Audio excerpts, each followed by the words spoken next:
I think it's important to understand that a lot of people act out of their inner child wounds, and I think it's important to treat it as such. I think it's important to also nurture your inner child so that you're not acting out of a wounded space within yourself when it comes to other people, or allowing other people to use your wounds to manipulate you and shift you into what they want you to be or who they want you to show up as, or who or the anger that they want to get out of you, or the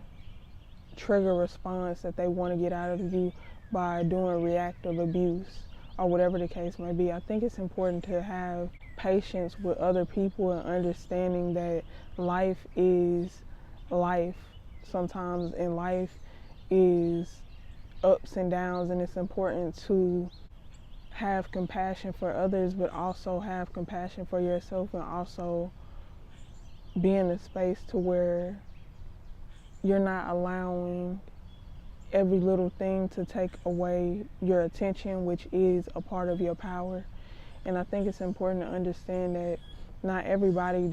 deserves your response or your reaction to how they are trying to show up, because a lot of the times, like I said, a lot of people react and respond to life out of their inner child wounds, and so understanding that is understanding that sometimes children have hissy fits. Sometimes children do things just to get a reaction out of you because they want to feel special, or they want to feel seen, or they want to feel, or they feel entitled to your time and your attention. And I think it's important to understand, when it comes to kids, not all the time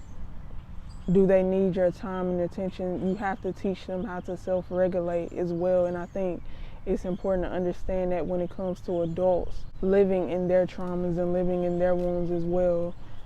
allowing people to self-regulate and understanding that you don't have to react to everything somebody does, or you don't have to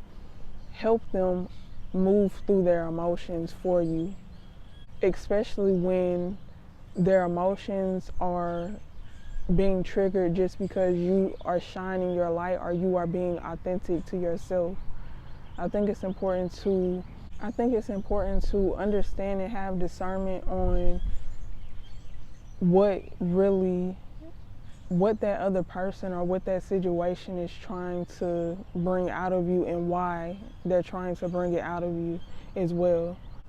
And if it's not something that is going to bring you inner peace, then it doesn't deserve your time or your attention. And like I said before in past videos, when it comes to inner peace, that doesn't always mean that you don't have to deal with chaos. Sometimes you do have to face the chaos to have that true inner peace. Sometimes you do have to speak up for yourself and stand in your power and stand in it with conviction to create that inner peace for yourself. But sometimes creating inner peace means ignoring things that don't deserve your response, or things that don't deserve your attention as well. And I think that's important to understand and have the discernment on how to create that inner peace for yourself, and not be afraid of conflict, or not be afraid of looking like whatever to whatever or whoever. Shining your light no matter what, or